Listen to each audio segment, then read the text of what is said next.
तो आपकी सोच बदलने का टाइम आ गया है। अगले 10 मिनट में हम प्लांट्स की सीक्रेट दुनिया को डिकोड करने वाले हैं। हम देखेंगे कि वो कैसे रिएक्ट करते हैं, मूव करते हैं और यहाँ तक कि जिंदा रहने के लिए फाइट भी करते हैं। और ये सब बिना किसी ब्रेन या मसल्स के। ये एक बिल्कुल साइलेंट, स्ट्रेटेजिक वर्ल्ड है। तो चलिए इसे एक्सप्लोर करते हैं। सबसे बड़ा मिथ पता है क्या है? कि प्लांट्स बस एक जगह खड़े रहते हैं। पर सच तो ये है कि वो कॉन्स्टेंटली हर पल मूव कर रहे हैं। हाँ ठीक है, हमारी तरह फास्ट नहीं, लेकिन उनका हर छोटा सा मूव एक सोची समझी सर्वाइवल स्ट्रैटेजी है। सोचो जरा, एक सनफ्लावर का सूरज के साथ साथ घूमना वो रैंडम नहीं है, वो एक मास्टर प्लान है। तो मिशन के लिए रेडी हो? ये रहा हमारा रोड मैप। सबसे पहले हम डीकोड करेंगे कि प्लांट्स आखिर रिएक्ट कैसे करते हैं। फिर हम उनके 2 अलग अलग मूवमेंट स्टाइल्स को देखेंगे, एक स्प्रिंटर वाला और एक मैराथन रनर वाला। उसके बाद हम उनके सीक्रेट वेपन यानी हार्मोन्स के बारे में जानेंगे। और आखिर में हम उस केमिकल टीम से मिलेंगे जो ये पूरा शो चलाती है। ओके, तो सबसे पहला और सबसे बड़ा सवाल, बिना नर्वस सिस्टम के प्लांट्स आखिर आसपास के बदलाव को सेंस करके रिएक्ट कैसे कर लेते हैं? ये एक बहुत ही फैसिनेटिंग पजल है। चलो इसे साथ मिलकर सॉल्व करते हैं। इसका जवाब एक सिंपल से वर्ड में है, स्टिम्युलस। सोचो, जब आप गलती से किसी गर्म चीज को छू लेते हो तो आप तुरंत अपना हाथ पीछे कर लेते हो, राइट? वो गर्मी, वो हीट एक स्टिम्युलस है। प्लांट्स के लिए स्टिम्युलस कुछ भी हो सकता है। सूरज की रोशनी, हल्का सा टच, ग्रेविटी या पानी की तलाश। और यकीन मानो, प्लांट्स इन सब चीज़ों के लिए सुपर सेंसिटिव होते हैं। तो सबसे ज़रूरी बात यह है कि ये मूवमेंट्स बिल्कुल भी रैंडम नहीं है। ये जिंदा रहने की एक जंग है। एक प्लांट की टहनी का रोशनी की तरफ मुड़ना एनर्जी के लिए एक फाइट है। जड़ों का पानी की तरफ बढ़ना जिंदगी की तलाश है। हर एक मूवमेंट लाइफ के इस गेम में एक सोचा समझा कदम है। अब आते हैं इनके मूवमेंट्स पर। तो प्लांट्स के पास ना 2 मेन स्टाइल हैं। एक है सुपरफास्ट, जिसका ग्रोथ से कोई लेना देना नहीं, और दूसरा है स्लो, जो पूरी तरह से ग्रोथ पर ही डिपेंडेंट है। चलो इनको आराम से समझते हैं। तो देखो, एक तरफ है तेज एक्शन, जैसे छुई मुई का पौधा जो टच करते ही अपनी पत्तियां सिकोड़ लेता है। ये एक इंस्टेंट रिएक्शन है, इसमें कोई नई ग्रोथ नहीं होती। और दूसरी तरफ है स्लो स्ट्रैटेजी, जैसे एक छोटा सा बीज धीरे धीरे दिनों तक रोशनी की तरफ मुड़ता है। ये मूवमेंट पूरी तरह से ग्रोथ की वजह से होता है। चलो तेज एक्शन का सबसे क्लासिक एग्जाम्पल देखते हैं। हम सबका फेवरेट छुई मुई या टच मी नॉट प्लांट। इसका रिएक्शन तो लिटरली इलेक्ट्रिक है। तो ये जादू होता कैसे है? सिंपल, 4 स्टेप्स में। स्टेप 1, आपने पत्ती को टच किया, ये हो गया स्टिम्युलस। स्टेप 2, एक इलेक्ट्रोकेमिकल सिग्नल बिल्कुल हमारे नर्व इम्पल्स की तरह एक सेल से दूसरे सेल में तेजी से फैलता है। स्टेप 3, इस सिग्नल से सेल्स को ऑर्डर मिलता है कि पानी छोड़ दो। और स्टेप 4, जैसे ही सेल से पानी निकलता है, वाटर प्रेशर कम हो जाता है और बूम, पत्तियां तुरंत फोल्ड हो जाती हैं। ये प्योर फिजिक्स और केमिस्ट्री है एक्शन में। Amazing, right? ओके, अब बात करते हैं स्लो स्ट्रैटेजी की, यानी ग्रोथ पर डिपेंडेंट मूवमेंट्स की। और इसका हीरो है रोशनी का पीछा करना, एक ऐसी चीज जो हम रोज देखते हैं पर शायद ही कभी नोटिस करते हैं। इस डायरेक्शनल मूवमेंट का एक साइंटिफिक नाम है ट्रॉपिज्म। सिंपल भाषा में इसका मतलब है किसी स्टिम्युलस की तरफ या उससे दूर ग्रो करना। कभी सोचा है कि आप बीज को कैसे भी लगा दो, उसकी जड़ें हमेशा नीचे और तना हमेशा ऊपर ही क्यों उगता है? ये सब ट्रॉपिज्म का ही खेल है, जिससे लाइट, ग्रेविटी और पानी जैसे स्टिमुलाई कंट्रोल करते हैं। और इसके भी कई टाइप्स हैं। फोटोट्रॉपिज्म मतलब लाइट के रिस्पॉन्स में मूवमेंट, जैसे आपके घर में रखा पौधा खिड़की की तरफ मुड़ जाता है। फिर है जियोट्रॉपिज्म, यानी ग्रेविटी के लिए रिस्पॉन्स।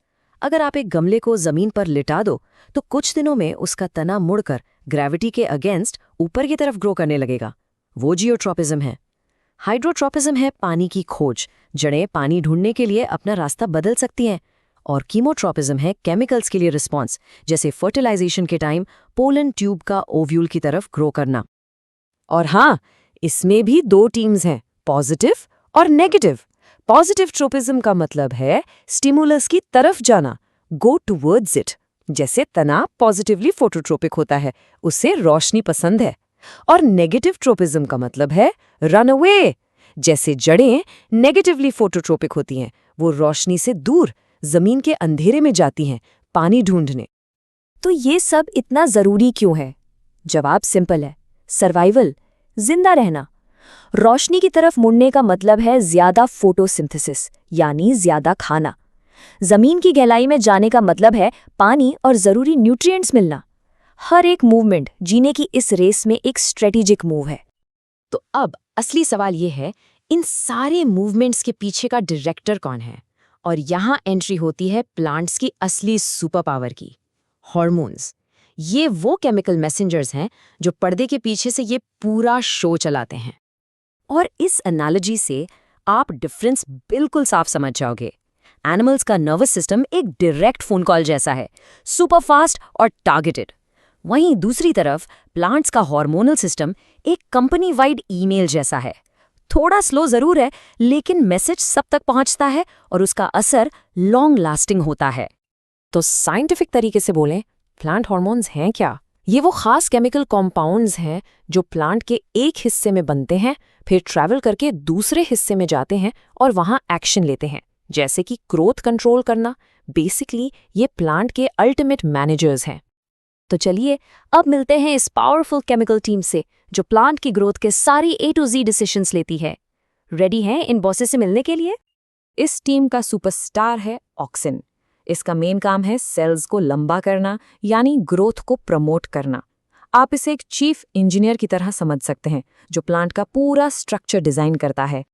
तो अब देखते हैं फोटोट्रॉपिज्म का जादू इन एक्शन। इमेजिन करो रोशनी एक साइड से आ रही है। ऑक्सिन जो तना के बिल्कुल टिप पर बनता है, उसे रोशनी पसंद नहीं, तो वो भागकर अंधेरे वाली यानी शेडी साइड में चला जाता है। अब शेडी साइड में ऑक्सिन का कॉन्सेंट्रेशन बढ़ जाता है, जो वहां के सेल्स को सुपरफास्ट ग्रो करने का सिग्नल देता है। रिजल्ट, अंधेरे वाली साइड तेजी से ग्रो करती है और पूरा तना रोशनी की तरफ मुड़ जाता है। कितना सिंपल लॉजिक है, पर एग्जीक्यूशन ब्रिलियंट है। ओके, चलो अब एक क्विक सवाल आपके लिए। अभी हमने देखा कि ऑक्सिन शूट की टिप पर बनता है, तो अगर हम उस टिप को ही काट दें तो क्या प्लांट अब भी रोशनी की तरफ बेंड करेगा? सोचो और मुझे कमेंट्स में बताओ। द आंसर इज नो, बिल्कुल नहीं। क्यों? क्योंकि आपने तो ऑक्सिन बनाने की फैक्ट्री ही बंद कर दी।